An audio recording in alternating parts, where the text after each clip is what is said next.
Now see, this is our third NCERT book reading clip, word to word. Now our title is Solid Waste. So before I start the solid waste and its management, I will explain in brief. See, solid waste refers to everything that goes in trash. मतलब हमारे आपके घरों से जो कागज़, चमड़े के टुकड़े, कपड़े के टुकड़े, प्लास्टिक, कांच, एल्यूमिनियम कैंस या पॉलीथीन बैग्स, कागज़, जो भी, या फिर वेस्टेज फूड जो भी निकलता है, that is together called solid waste. अब देखो, ये सबसे बड़ी प्रॉब्लम है आज के दौर में कि इतना सारा सॉलिड वेस्ट जनरेट हो रहा है कि उसको डिस्पोज करना एक नर्व रेकर बन गया, एक हेडेक बन गई है. म्हणजे आज लाईफस्टाईल चेंज झाली आहे, ह्यूमन ॲक्टिव्हिटीज वाढल्या आहेत आणि अनप्लान्ड अर्बनाइजेशन, ये 3 कारणों की वजह से, या 3 कारणांमुळे खूप सारं सॉलिड वेस्ट जनरेट होते आहे. मग आपण स्वतःला एक प्रश्न विचारला की शेवटी हे सॉलिड वेस्ट जे तुमच्या माझ्या घरी, school, colleges, hospital, restaurant, public places, cinema theatres, railway station, bus stop, तो जिथे कुठे निकते ते जाते कुठं? तो देखो, हर शहर के बाहर एक डंपिंग ग्राउंड होता है और उस डंपिंग ग्राउंड पे उसको डिस्पोज करते. पर इतना भारी मात्रा में निकल रहा है सॉलिड वेस्ट कि वहां पर्वतों के जैसे टीले लग रहे हैं डंपिंग ग्राउंड्स पे इस वेस्ट के. तो अब समस्या ये है कि ये सॉलिड वेस्ट को रखने की जगह भी वहां डंपिंग ग्राउंड्स पे नहीं है. म्हणजे सर, तुमचं असं म्हणणं आहे की तुमच्या आमच्या घरातून किंवा प्रत्येक ठिकाणाहून सॉलिड वेस्ट इतक्या ट्रिमेंडस प्रमाणात निघतं आणि शेवटी प्रत्येक शहराचं सॉलिड वेस्ट कुठं जातं? ओपन डंपिंग ग्राउंडवर. मग ते डंपिंग ग्राउंडही भरून राहिले, तर ते कमी करण्यासाठी त्याला बर्न करतात. So burning reduces the volume, म्हणजे कमी होऊन जातं. पण this solid waste do not burn to its completion. You know why? मग त्याच्यात उष्ट खरकट असतं आपल्या तुमच्या घरचं आणि त्याच्यामुळं ते पूर्ण जळत नाही. And now these places act as a ground for multiplication of the rats and flies. तो सर, मग पहिलं ऑप्शन होतं ओपन डंपिंग ग्राउंड.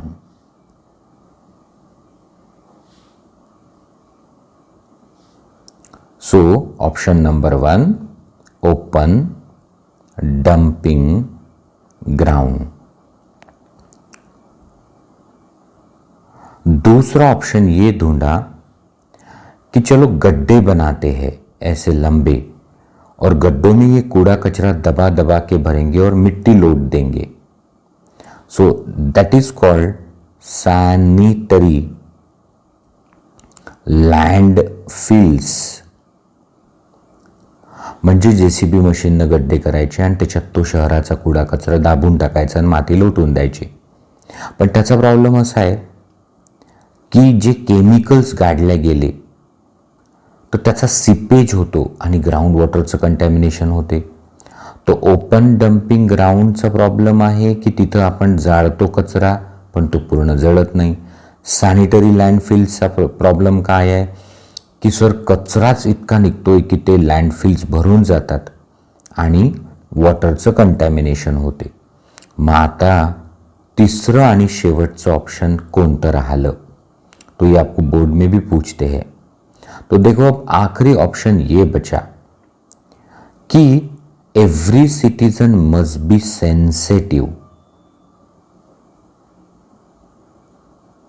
म्हणजे आपण संवेदनशील असलं पाहिजे. Now if everyone is sensitive, तो सबसे पहले हर घर में, हर होटल रेस्टोरेंट में, स्कूल कॉलेजेस में उसके 3 हिस्से करणे चाहिए. म्हणजे आपल्या घरी जे वेस्ट निघतं त्याचे 3 पार्ट करायला पाहिजे सॉर्टिंग करून. एक bio degradable, 2 recyclable and 3 non-biodegradable. So you mean there must be a sorting of the solid waste at every home. So it is sorted in 3 categories: biodegradable, recyclable, non-biodegradable.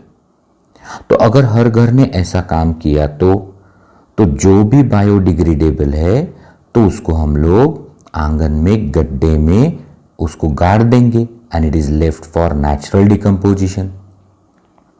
जो recyclable होगा, say for example thick polythene bags और plastics, so it is given, या फिर paper या milk pouches, water pouches, so they are given to kabadi wala, rag pickers. So biodegradable कुठं ठेवलं? गड्ड्यात टाकून दिलं सडण्यासाठी. रिसायक्लेबल कोणाला दिलं? कबाडीवाल्याला दिलं. आत्ता फक्त काय उरलं प्रत्येकाच्या घरी? Non biodegradable. तो हमारी लाइफस्टाइल ही ऐसी हो कि नॉन बायोडिग्रेडेबल कचरा ही ना बने. End what is non biodegradable? So thin plastic bags. So one should start refusing the polythene bags and should carry own cloth bag. तो अब सोचो कि अगर हर घर ने, हर व्यक्ति ने ये काम किया सॉर्टिंग का, तो फिर शहरों से बाहर कचरा ही नहीं जाएगा और शहर स्वच्छ होंगे. अब यहाँ पर एक केस स्टडी आएगी आगे, जिसमें कहा है कि प्लास्टिक वेस्ट माने नॉन बायोडिग्रेडेबल वेस्ट. सो वो वेस्ट की रेमेडी कैसे बनाई गई? तो एक मिस्टर अहमद खान है. So mister Ahmad Khan from Bangalore, उनका एक कारखाना है जहां वो प्लास्टिक सैक्स बनाते थे और ये प्लास्टिक सैक्स फिर वो दुकानदारों को बेचते थे. अब दुकानदार किसी भी सामान को पैक करने के लिए प्लास्टिक सैक्स देता था कस्टमर्स को, और फिर रस्तों पे, कूड़े के ढेर पे ये सारी प्लास्टिक सॅक्स मिळती थी. और हमारे जो बंधू है रॅक पिकर्स म्हणजे कचरा वेचणारे बांधव, तो शेवटी हा प्लास्टिक सॅक घूम फिर के उन्हीं के कारखाने में आता था. तो कहते हैं एक दिन उन्होंने सोचा कि हम बना क्या रहे प्लास्टिक सैक, वो तो वापस हमारे ही पास आ रही, तो ये कितनी वेस्ट है. तो उन्होंने एक चीज बनाई, पॉलीब्लेंड. पॉलीब्लेंड. सो पॉलीब्लेंड म्हणजे अ fine powder of recyclable modified plastic. So polyblend is fine powder of recyclable modified plastic. आणि along with RV College of Engineering and Bangalore Municipal Corporation.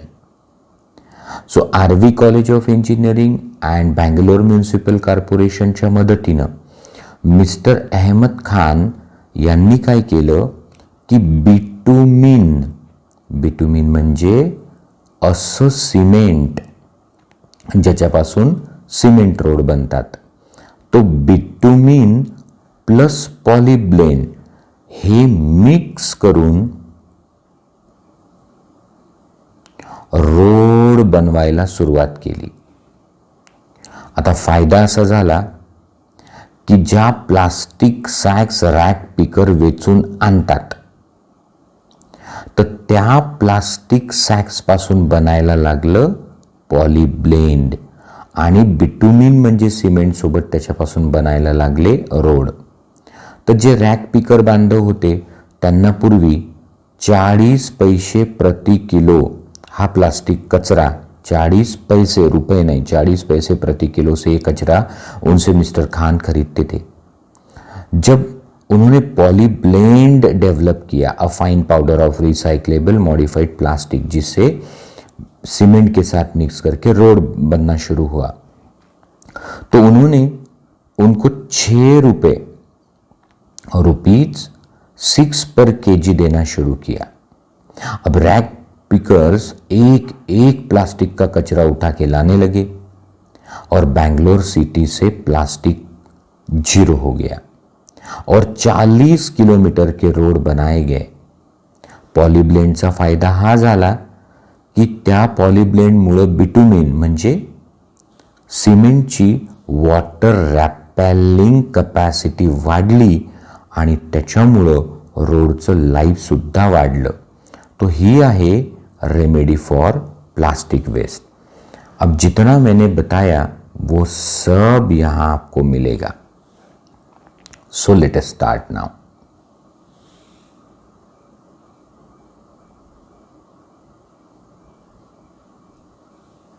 So our title is solid waste.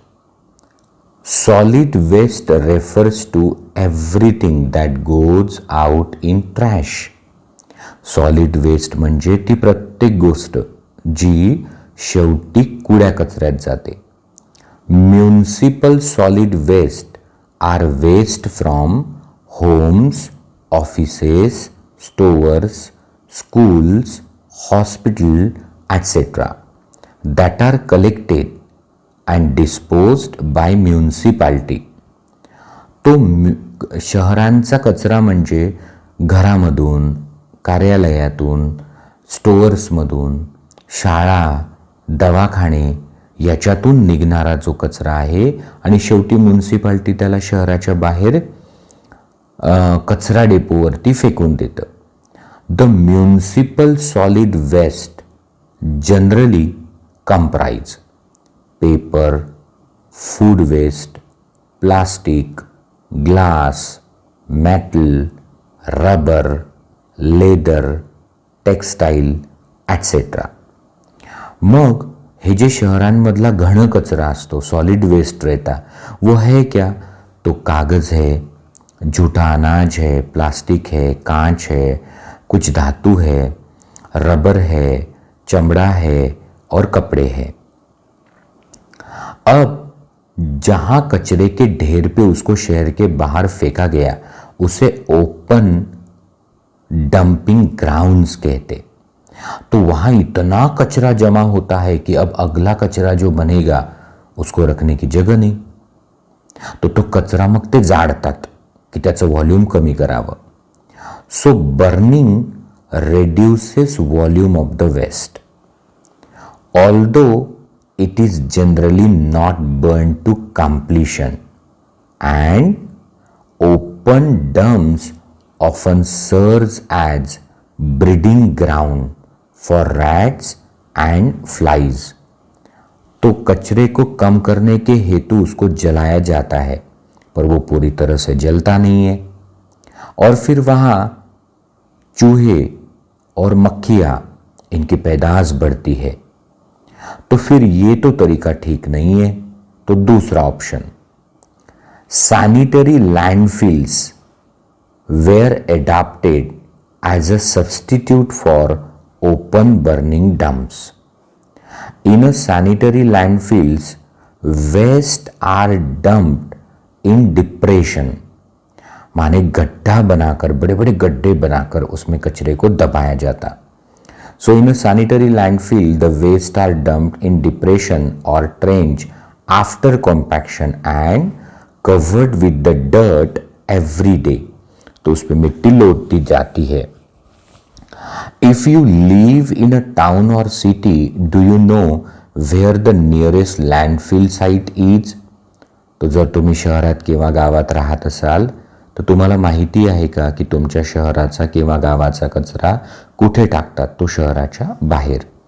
Landfills are also not really much of a solution because amount of garbage generation especially in metros has increased so much that these sites are getting filled too. मग sanitary landfill हा सुद्धा काही इलाज नहीं है, कारण शहरों में इतना कचरा निकलता है कि वो गड्ढे भी भर गए. और दूसरा, also there is a danger of seepage of chemical etc. So बारिश के पानी के साथ हो सकता कि हमने जो गाड़ के रखा कचरा उसके हजार्डस केमिकल हमारे ग्राउंड वाटर तक पहुंच जाए और हमारा पानी दूषित हो जाए. So also there is a danger of seepage of chemical from these landfills polluting underground water resources. तो सर ना ओपन बर्निंग डम कामाचे आहे ना सॅनिटरी लँडफिल्स. मग आता ऑप्शन तिसरं कोणतं? सॉर्टिंगवालं. A solution to all this can only be in human being becoming more sensitive to this environmental issue. मग आता जे काही सोल्युशन उरतं ते प्रत्येक माणूस हा या घनकचऱ्याबद्दल संवेदनशील झाला पाहिजे. आपण संवेदनहीन झालो आहेत. तो सर अगर हम लोग सीरियस हो गए तो कर क्या सकते? तो सुनो, all the waste that we generate can be categorize in 3 type. Number 1 biodegradable म्हणजे उष्ट, खरकट, वाया गेलेलं दूध, दही. रिसायक्लेबल जाळ प्लास्टिक किंवा पॉलिथिन. आणि third non biodegradable. So all the waste we generate can be categorized in 3 types: biodegradable, recyclable, non-biodegradable. It is important that all garbage generated should be sorted. So महत्त्वाचं आहे की यांच्या 3 कॅटेगरी करून sorting केलंच पाहिजे. Biodegradable वेगळं, रिसायक्लेबल वेगळं आणि नॉन बायोडिग्रेडेबल वेगळं. मग what can be reused or recycled should be separated out. Our kabadiwala and rag picker do a great job of separation of material for recycling. तो जे रियूज होतं किंवा रिसायकल होतं तर ते सेपरेट केलं पाहिजे. तो कचरा वेचणारे बांधव आणि कबाडीवाला जे आहे ते हे महत्त्वाचं काम करतात. The biodegradable material can be put in deep pit in ground and left for natural breakdown. म्हणजे आता बायोडिग्रेडेबल जे मटेरियल आहे, उष्ट खरकट जे सडू शकतं तर ते खोल गड्ड्यात टाकून द्यायला पाहिजे रोज. त्याच्यामुळं ते शहराच्या बाहेर जाणारच नाही. That leaves only non-biodegradable to be disposed of. अब बायोडिग्रेडेबल को गड्ढे में डाल दिया, रिसाइक्लेबल को कबाड़ी वाले को दे दिया, अब बचा सिर्फ non biodegradable. The need to reduce our garbage generation should be prime goal. Instead we are increasing the use of non biodegradable product. So आपला उद्देश असा असायला पाहिजे की कचरा निर्माणच नाही झाला पाहिजे. या उलट असं होतंय की आपण नॉन बायोडिग्रेडेबल कचरा वाढवतो. कसा? Just pick any readymade packet of any good quality eatable, say biscuit और a chocolate, and study packaging. Do you see the number of protective layers use? मग तुम्ही दुकानवरनं एखादं चॉकलेट विकत घ्या किंवा बिस्किटचं पॅकेट विकत घ्या आणि त्याचं पॅकेजिंग जरा बघा, तर तुम्हाला नक्की असं दिसेल की त्याला अनेक प्रोटेक्टिव्ह लेयर्स आहे, पण त्यापैकी एक प्रोटेक्टिव्ह लेयर प्लास्टिक नक्कीच आहे. Note that at least 1 layer is of plastic. We have started packaging even our daily use product like milk and water in poly bags. माने हमने तो आजकल खाने की चीज़ें और पीने का पानी और दूध तक पैक करना शुरू किया है। In cities fruits and vegetable can be bought packed in beautiful polystyrene and plastic packaging, and even we pay for it. And what do we pay for? मतलब कि शहरों में फल और सब्जियां भी जो खरीदी गई है वो सुंदर पॉलीस्टीरीन एंड प्लास्टिक पैकेजिंग में आती है, और उसके लिए हम लोग पैसे भी देते हैं। और किस चीज़ के दे रहे? नॉन बायोडिग्रेडेबल वेस्ट के। So contribute heavily to environmental pollution. So हम लोगों ने क्या किया? हम लोग जो हर कोई पन्नी यूज करता है, हमने इन्वायरमेंटल पोल्यूशन किया। The state government across the country are trying to push for reduction in use of plastic and use eco friendly packaging. तो सगळे राज्य शासन हा प्रयत्न करताय की कमी वापर करा प्लास्टिकचा आणि इको फ्रेंडली मटेरियल वापरायला त्यांनी प्रोत्साहन दिलंय. We can do our bit by carrying a cloth or other natural fiber carry bag when we go shopping and by refusing the polythene bag. तो सर हमारे से हो क्या सकता? तो कम से कम इतना ज़रूर हो सकता है कि say no to the polythene bag and start carrying with you a cloth or any natural fiber carry bag when we go for the shopping.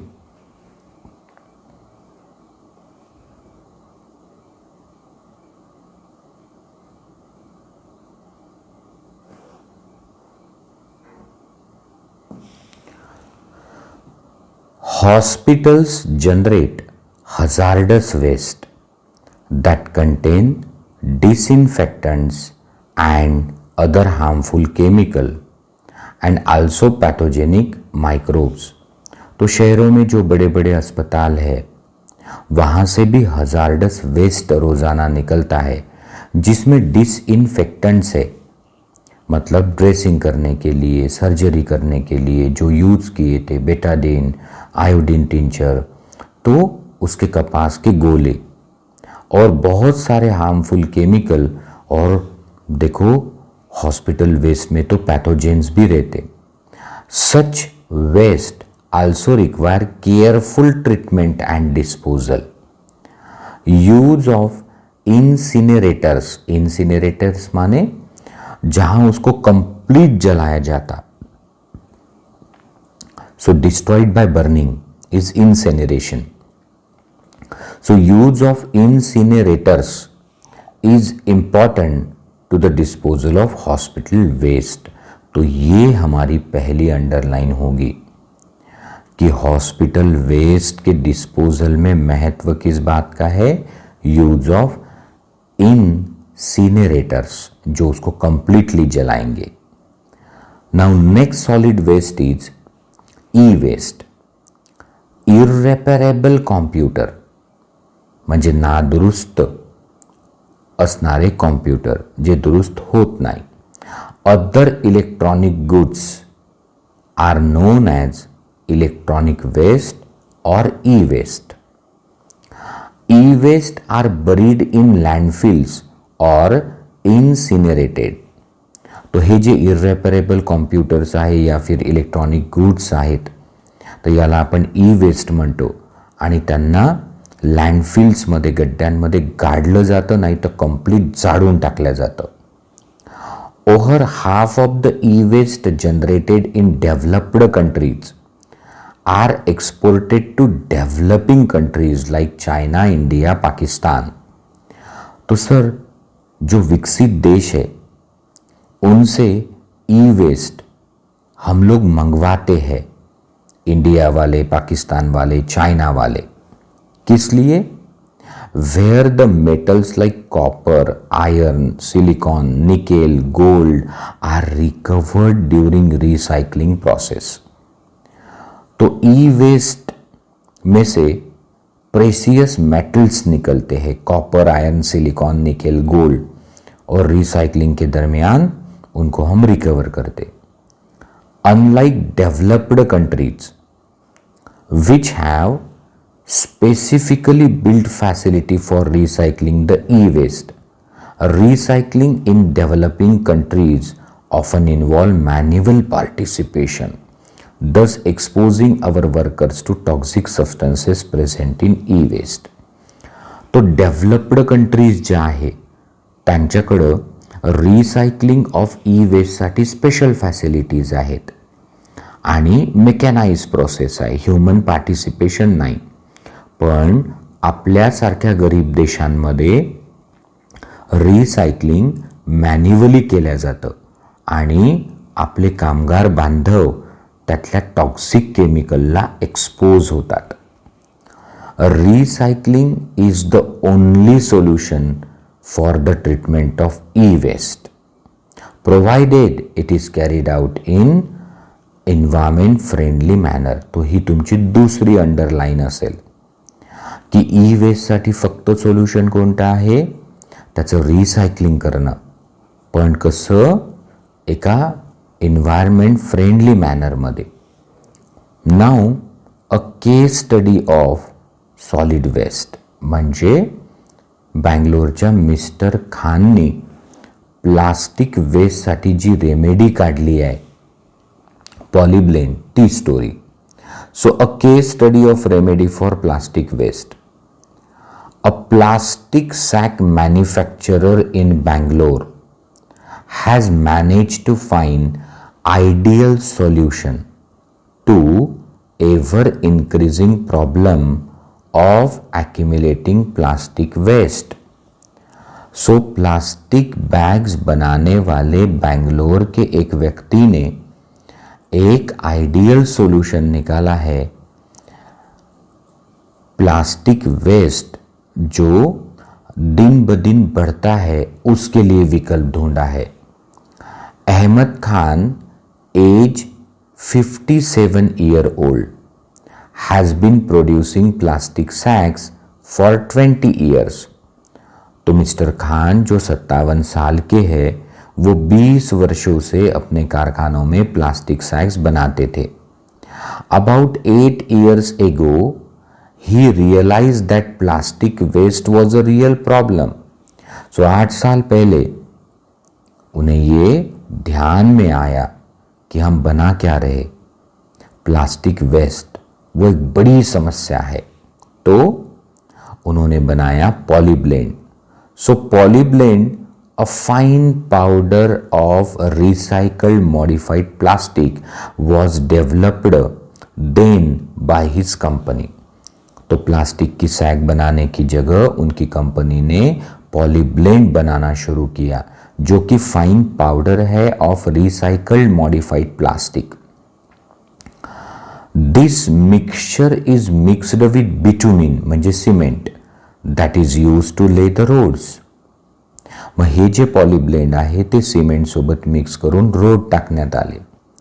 In collaboration with RV college of engineering and Bangalore City Corporation, Ahmed Khan proved that the blend of म्हणजे mixture of polyblend and bitumen when used to lay the road enhanced bitumen's water repellent property.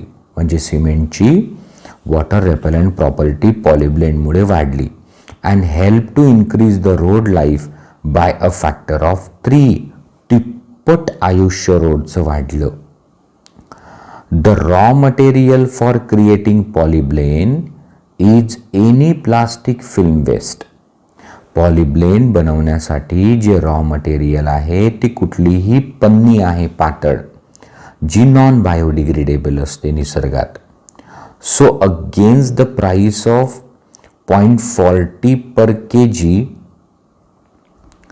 that the rat picker had been getting earlier, Khan now offered ₹6. Using Khan's technique, by year 2002 only, more than 40 kilometer roads in Bangalore has already been laid using polyblend.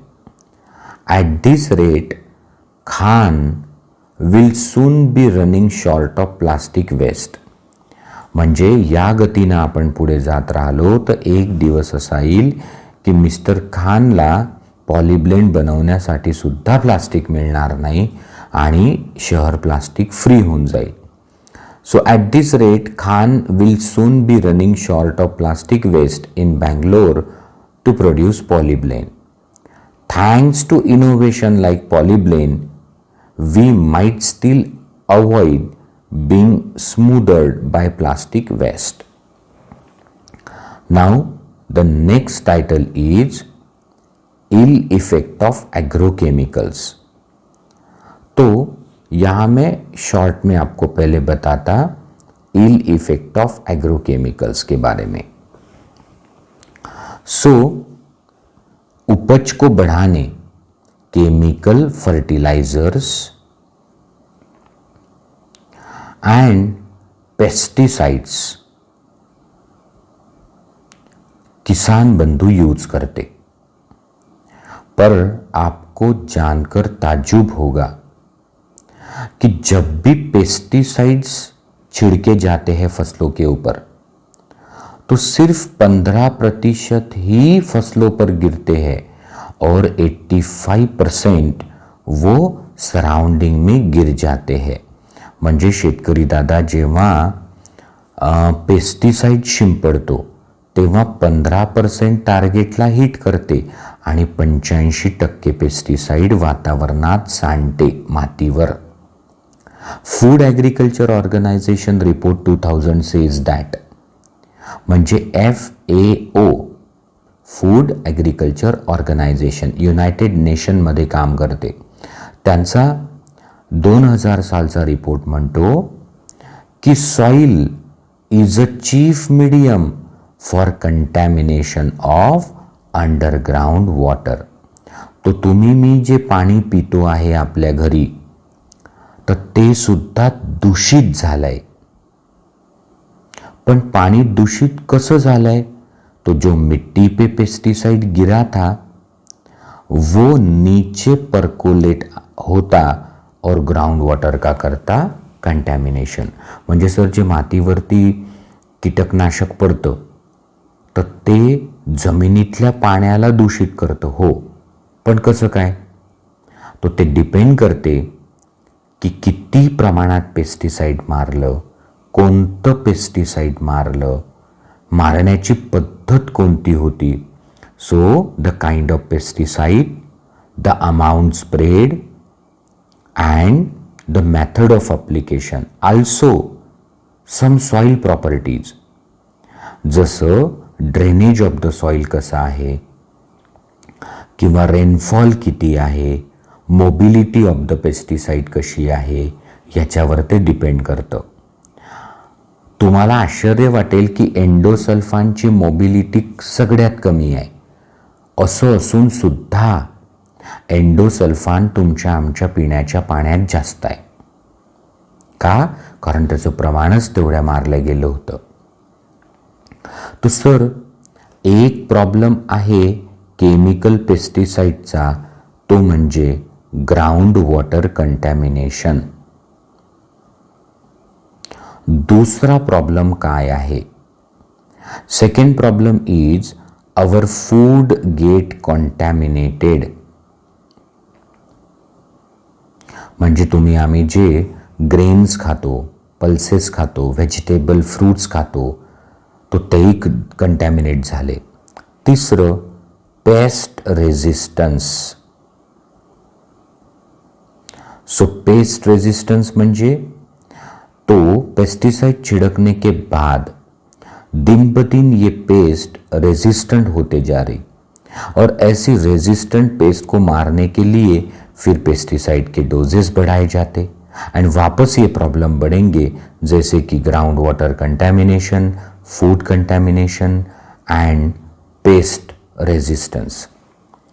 और कौन से problem है agrochemical की वजह से? तो सुनो. No pesticide is target specific. तो pest को मारने के लिए जो पेस्टिसाइड यूज हुआ हो सकता वो बेनिफिशियल इंसेक्ट को मार दे, जैसे हनी बीज, वो मार दे फ्रेंड इंसेक्ट को, जैसे praying mantid, ladybird beetle, dragonfly जो हमारे मित्र है, म्हणजे मित्र किडीला मारते, पॉलिनेटिंग एजंटला मारतं. एवढंच नाही, certain pesticide like ऑर्गॅनोक्लोरिनेट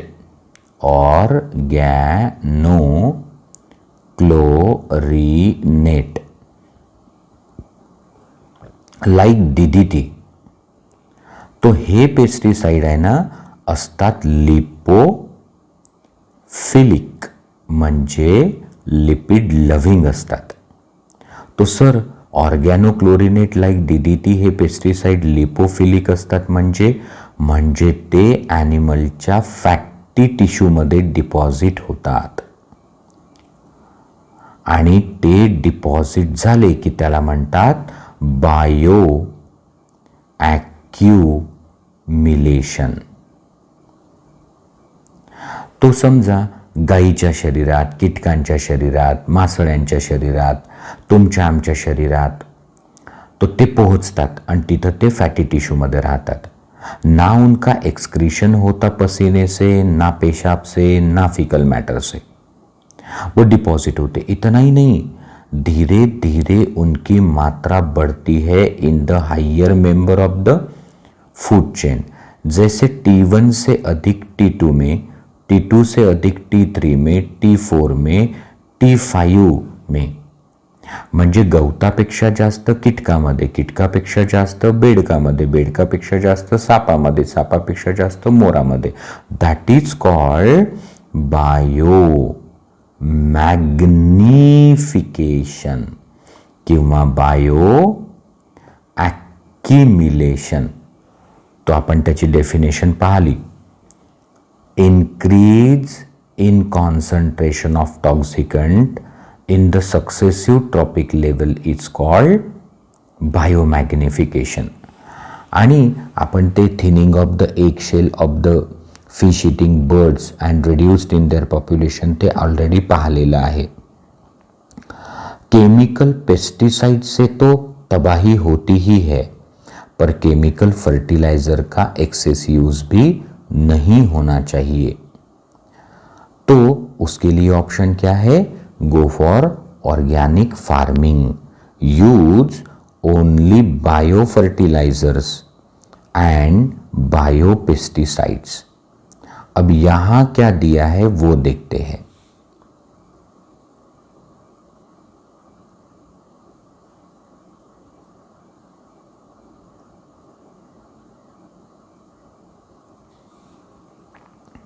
Agrochemicals and their effects.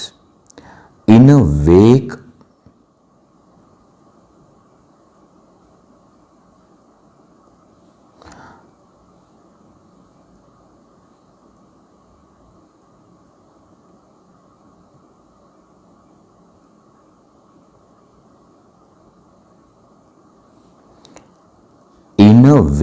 of green revolution, म्हणजे हरित क्रांतीच्या मागे लागून यूज ऑफ इनऑर्गॅनिक म्हणजे chemical fertilizer and chemical pesticide has increased manifold for enhancing the crop production.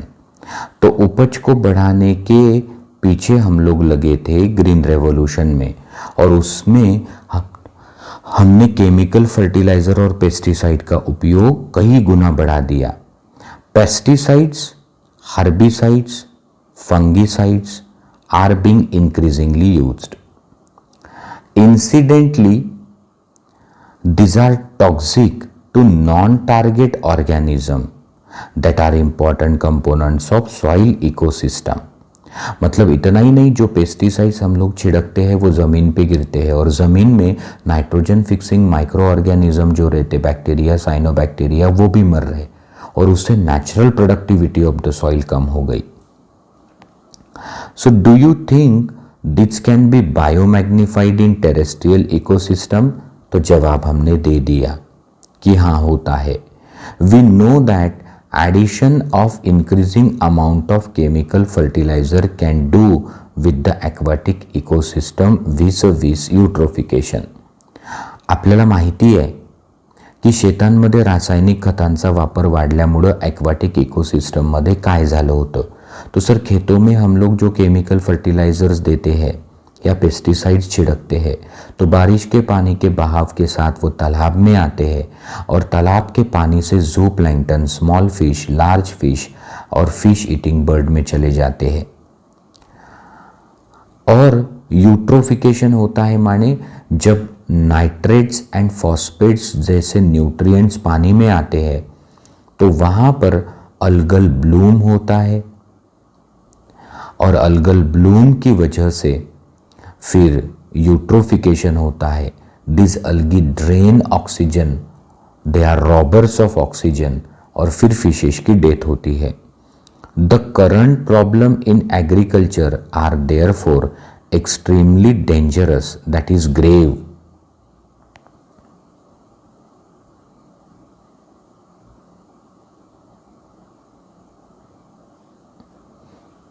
Now another case study of organic farming. तो ये organic farming की केस study देखो क्या है. तो हरियाणा के सोनीपत में रमेश चंद्र डागर एक किसान है. तो रमेश चंद्र डागर फ्रॉम सोनीपत हरियाणा, उन्होंने एक नई तकनीक शुरू की है. उनकी तकनीक का नाम है जीरो वेस्ट प्रोसिजर. मग ते काय करतात की समजा त्यांच्याकडे डेअरी नावाचं युनिट आहे. तो जे काही कॅटल डंग निघतं तर एकीकडे त्याच्यापासून ते बनवतात मॅन्युअर आणि दुसरीकडे बनवतात गोबर गॅस. शेतीतला जो कचरा निघतो that is the farm waste, त्याच्यापासून ते कंपोस्ट बनवतात. त्यांच्याकडे समजा पोल्ट्री असेल तर पोल्ट्रीचा जो एक्सक्रेटा असतो म्हणजे कोंबड्यांची विष्ठा, तर ती फिशेसला खाऊ घातल्या जाते. म्हणजे the waste of one process is a resource for next process.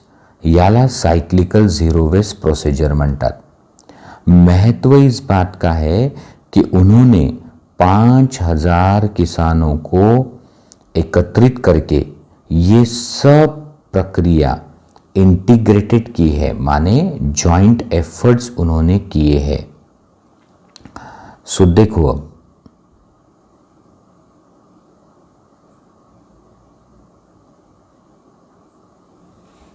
A case study of organic farming. Integrated organic farming म्हणजे together jointly is a cyclical zero waste procedure where waste product of one process are cycled in as nutrients for next process. This allow maximum utilization of resources, वाया काही जात नाही, and increases efficiency of production. Mr. Ramesh Chandra Dagar, a farmer in Sonipat, Haryana, is doing just this. He include beekeeping म्हणजे मधुमक्षिका पालन, dairy management, water harvesting, composting, agricultural in a chain of processes which support each other and allow extremely economical and sustainable venture. There is no need to use chemical fertilizer for crop. क्यों? As cattle excreta or dung is used as a manure. The crop waste is used to create compost, which can again be used as a natural fertilizer or can be used to generate gobar gas for satisfying energy needs of the farm. Enthusiastic about spreading information Mane बाकी लोगों में ये ज्ञान बांटने की उनमें जो उत्साह है, end help On practices of integrated organic farming, Mr. Dagar has created Haryana Kisan Welfare Club with a current membership of 5,000 members. And now the last title of this clip, radioactive waste. तो पहले मैं brief में आपको समझाता। सुनो, पहले तो ऐसा लगा था कि जो न्यूक्लियर एनर्जी है वो क्लीन एनर्जी है, उससे किसी प्रकार का प्रदूषण नहीं होता। आधी वाटलं होतं की अणुऊर्जा ही सगळ्यात स्वच्छ ऊर्जा आहे आणि त्याने कशाचंच प्रदूषण होत नाही। नंतर लक्षात आलं की अणुऊर्जा आपल्याला वाटते तशी नॉन पोल्युटिंग नाही आहे। याचे दोन प्रॉब्लम असतात। न्यूक्लियर इलेक्ट्रिसिटी जनरेट करने के लिए, न्यूक्लियर एनर्जी बनाने के लिए जो रेडियो एक्टिव आइसोटोप्स यूज होते हैं उनके दो डेंजर है। एक तो वो लीक हो जाएंगे और फिर ह्यूमन बीइंग उससे एक्सपोज हो सकते, और दूसरा तो काम होने के बाद उनका डिस्पोजल करना बड़ा कठिन होता है। So leakage is a first problem end disposal is a next problem. तो नॉर्मली यांना कसं करतात डिस्पोज? तो एक शील्ड म्हणजे टाईट कंटेनरमध्ये यांना पहिले पॅक केलं जातं आणि जमिनीपासून 500 मीटर डीप समुद्राच्या खाली किंवा राजस्थानमध्ये वाळवंटात याला गाळल्या जातं। एवढं असल्यावरही लोकांमध्ये भीती आहे की त्याचा इफेक्ट होईलच म्हणून। अब देखो इन्होंने क्या चीज बताई है यहां पर।